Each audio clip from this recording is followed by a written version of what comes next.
এতিয়া মাটি নামজাৰি কৰিবলৈ অফিচ যাব নালাগে। আপুনি অনলাইন যোগে নিজৰ নামত নামজাৰি কৰি ল'ব পাৰিব। যদি মাটি দেউতাকৰ নামত আছে, এতিয়ালৈকে আপোনাৰ নামত উঠা নাই, আপোনাৰ নামত নামজাৰি হোৱা নাই, অনলাইন যোগে নামজাৰি কৰি ল'ব পাৰিব। কেনেকৈ অনলাইন এপ্লাই কৰিব লাগিব, কি ডকুমেণ্টৰ প্ৰয়োজন হ'ব, সম্পূৰ্ণ প্ৰচেছ আপোনালোকে এইটো ভিডিঅ'ৰ জৰিয়তে জানিব পাৰিব। ইয়াৰ বাবে ভিডিঅ'টো কমপ্লিট চাব লাগিব, তেতিয়াহে গোটেইখিনি বুজিব পাৰিব। এপ্লাই কৰিবলৈ এইটো পেজত আহিব লাগিব, সেৱা সেতু এইটো পেজত আহিব লাগিব। এইটো পেজৰ লিংক মই ভিডিঅ'ৰ ডিছক্ৰিপশ্যনত দি থৈছোঁ, তাত গৈ ডাইৰেক্ট আপোনালোকে এইটো পেজত আহিব পাৰিব। বা গুগল ব্ৰাউজাৰ অপেন কৰিব আৰু সেৱা সেতু লিখি সাৰ্চ কৰি দিব। তাৰপিছত ওপৰত যেটো লিংক দিয়া হৈ আছে সেৱা সেতু আসাম ষ্টেট পৰ্টেল, এইটো লিংকৰ ওপৰত ক্লিক কৰি দিব। এনেকে সেৱা সেতু পৰ্টেলটো অপেন হৈ যাব। অলপ তলফালে আহিব, ইয়াত চাক সিটিজেন সাৰ্ভিস দিয়া হৈ আছে। সেৱা সেতু পৰ্টেলত যিকিটা সাৰ্ভিস দিয়া হৈ আছে আপোনালোকে পাই যাব। সিটিজেন সাৰ্ভিসৰ ওপৰত ক্লিক কৰি দিব। ইয়াত চাক সেৱা সেতু পৰ্টেলৰ সকলোকিটা সাৰ্ভিস দিয়া হৈ আছে। 62 পেজ আছে ইয়াত, আপোনালোকে চাব পাৰে। ইয়াত আপোনালোকে মিউটেশন বাই ৰাইট লিখি সাৰ্চ কৰি দিব। এনেকে আহি যাব। সাইডত চাক দিয়া হৈ আছে প্ৰচেছত ক্লিক কৰি দিব। এপ্লাই কৰাৰ বাবে আপোনাৰ সন্মুখত এনেকুৱা পেজ আহিব। এপ্লাইত ক্লিক কৰি দিব। ইয়াত চাক লগইন হোৱাৰ বাবে কেইবাটা অপচন দিয়া হৈ আছে। যদি আপোনাৰ তাত CHC আইডি থাকে তেনেহলে CHC টো সিলেক্ট কৰিব পাৰিব, আৰু যদি নাথাকে তেনেহলে সিটিজেন সিলেক্ট হৈ আছে এনেকৈ ৰাখি দিব আৰু লগইনত ক্লিক কৰি দিব। লগইন হোৱাৰ বাবে আপোনাৰ সন্মুখত এনেকুৱা পেজ আহিব। এইটো পেজত লগইন হোৱাৰ বাবে প্ৰথমতে আপোনাৰ এটা একাউণ্ট ক্ৰিয়েট কৰিব লাগিব। যদি আপুনি আগৰ পৰাই একাউণ্ট ক্ৰিয়েট কৰি ৰাখিছে তেনেহলে ইয়াত ইউজাৰ নেম আৰু ইয়াত পাছৱৰ্ড ভৰাই লগইন হ'ব পাৰিব।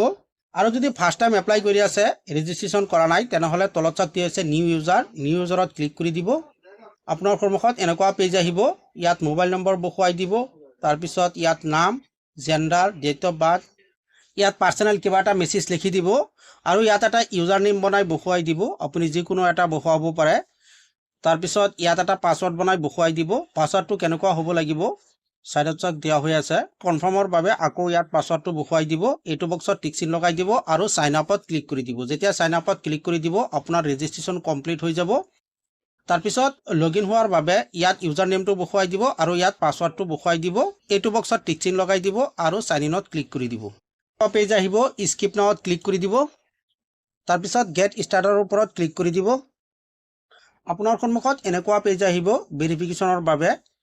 প্ৰথমতে ইয়াত চাক দিয়া আছে আৰ ইউ এ মাইনৰ, আপুনি ইয়াৰ পৰা ইয়েছ নো কৰি দিব। তাৰপিছত ভেৰিফিকেশ্যন ডিটেইলছ অলপ তলফালে আহিব। তলত এইটো বক্সত টিক চিন লগাই দিব। যদি আধাৰ কাৰ্ডৰ সহায়ত ভেৰিফিকেশ্যন কৰিব বিচাৰে তেনেহলে প্ৰথমটো সিলেক্ট কৰিব, আৰু যদি পান কাৰ্ডৰ সহায়ত ভেৰিফিকেশ্যন কৰিব বিচাৰে তেনেহলে তলত যেটো দিয়া হৈ আছে আই ডু নট হেভ আধাৰ, এইটো সিলেক্ট কৰি দিব। ইয়াত আপোনাৰ পান ডিটেইলছ দিব লাগিব। প্ৰথমতে ইয়াৰ পৰা ইন্ডিভিজুৱেলটো সিলেক্ট কৰি দিব। ইয়াত পান নম্বৰ বহুৱাই দিব আৰু ইয়াত পান কাৰ্ডৰ ফুল নামটো বহুৱাই দিব আৰু ইয়াত ডেট অফ বাৰ্থ বহুৱাই দিয়াৰ পিছত ভেৰিফাই ইউৰ পানত ক্লিক কৰি দিব। তাৰপিছত তলত এইকেইটা ইয়েছ নো কৰি দিব আৰু নেক্সটত ক্লিক কৰি দিব। আপোনাৰ সন্মুখত এনেকৈ এপ্লিকেশ্যন কৰাৰ বাবে ফৰ্মটো ওলাই পৰিব। এই ফৰ্মটো ফিল কৰিব লাগিব। ইয়াত চাক 4টা সেটআপ দিয়া হৈ আছে। প্ৰথমতে ল্যান্ড ডিটেইলছ, ইয়াৰ পৰা আপোনাৰ ল্যান্ডৰ ডিটেইলছটো ফিল আপ কৰিব লাগিব। ল্যান্ডৰ এড্ৰেছটো ইয়াত ফিল কৰিব লাগিব। প্ৰথমতে ইয়াৰ পৰা ডিস্ট্ৰিক্টটো সিলেক্ট কৰিব লাগিব। তাৰপিছত ইয়াৰ পৰা মাটিৰ সাৰ্কেলটো সিলেক্ট কৰিব লাগিব আৰু ইয়াৰ পৰা মাটিৰ গাঁওটো সিলেক্ট কৰিব লাগিব। কোনটো গাঁৱত আপোনাৰ মাটি আছে সিলেক্ট কৰিব লাগিব। তাৰপিছত চুইচ দাগ ইয়াত ক্লিক কৰি দিব আৰু ইয়াৰ পৰা আপোনাৰ দাগ নম্বৰটো সিলেক্ট কৰি দিব। সিলেক্ট ট্ৰান্সফাৰ টাইপত ক্লিক কৰি দিব আৰু ইয়াৰ পৰা আপোনালোকে উত্তৰাধিকাৰী সূত্ৰে নামজাৰিটো সিলেক্ট কৰি দিব আৰু নেক্সটত ক্লিক কৰি দিব। তাৰপিছত এপ্লিকেন্ট ডিটেইলছ, ইয়াত ওনাৰ ডিটেইলছ দিব লাগিব। সিলেক্টত ক্লিক কৰি দিব। যিজনৰ নামত মাটি আছে নামটো ইয়াৰ পৰা সিলেক্ট কৰি দিব। দেউতাকৰ নামত থাকিলে দেউতাকৰ নামটো ইয়াৰ পৰা সিলেক্ট কৰি দিব। তাৰপিছত এইটো পাতাত আপোনাৰ নাম আছে নে নাই, যেহেতু নাই, যদি থাকে তেনেহলে ইয়েছটো সিলেক্ট কৰিব লাগিব, নাথাকিলে নোটো সিলেক্ট কৰিব আৰু ইয়াত আপোনাৰ এড্ৰেছটো ফিল কৰিব লাগিব। ইয়াত নাম ইংলিছত আৰু ইয়াত অসমীয়াত। ইয়াৰ পৰা জেন্ডাৰটো সিলেক্ট কৰি দিব। ইয়াত দেউতাকৰ নামটো বহুৱাই দিব, গাৰ্জেন্টৰ নাম ইয়াত ইংলিছত আৰু ইয়াত অসমীয়াত।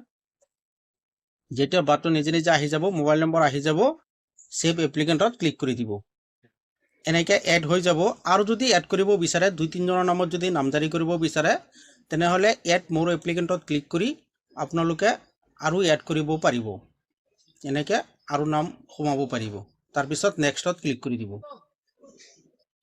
ইয়াত ডকুমেণ্ট আপলোড কৰিব লাগিব প্ৰথমতে ডেথ সাৰ্টিফিকেট দেউতাকৰ ডেথ সাৰ্টিফিকেটটো ইয়াত আপলোড কৰিব লাগিব তাৰপিছত লিগেল সাৰ্টিফিকেট গাঁওবুঢ়াৰ এটা সাৰ্টিফিকেট আপলোড কৰিব লাগিব উত্তৰাধিকাৰী সূত্ৰে গাঁওবুঢ়া যিটো সাৰ্টিফিকেট দিব সেই সাৰ্টিফিকেটটো আপলোড কৰিব লাগিব তাৰপিছত খাজনা ৰচিদ আপলোড কৰিব লাগিব আৰু ইয়াত এটা এফিডেভিট আপলোড কৰিব লাগিব চুইচ ফাইলত ক্লিক কৰি আপলোড কৰি দিব এইকেইটা ডকুমেণ্ট আপলোড কৰাৰ পিছত এই তিনিটা বক্সত টিক চিন লগাই দিব আৰু নেক্সটত ক্লিক কৰি দিব যিকেইটা ফিল কৰিছিল সকলোখিনি ডিটেইলছ এনেকৈ শো কৰিব এইটো বক্সত টিক চিন লগাই দিব আৰু যদি কিবা ভুল চুল থাকে তেনেহলে প্ৰিভিয়াছত ক্লিক কৰি শুধৰণি কৰিব পাৰিব আৰু ফিনিশত ক্লিক কৰি দিব যেতিয়া ফিনিশত ক্লিক কৰি দিব আপোনাৰ 10 টকা এটা পেমেন্ট কৰিব লাগিব ইউপিআইৰ জৰিয়তে পেমেন্ট কৰিব পাৰিব একেবাৰে সহজ পেমেন্ট কৰি দিয়াৰ পিছত আপোনাৰ এপ্লিকেশন কমপ্লিট হৈ যাব এটা ৰিসিভ ওলাব তাত এটা এপ্লিকেন্ট নম্বৰ থাকিব কেইদিনমান ৱেট কৰাৰ পিছত ভেৰিফিকেশন হ'ব ভেৰিফিকেশনৰ পিছত আপোনাৰ নামত মাটি নামজাৰি হৈ যাব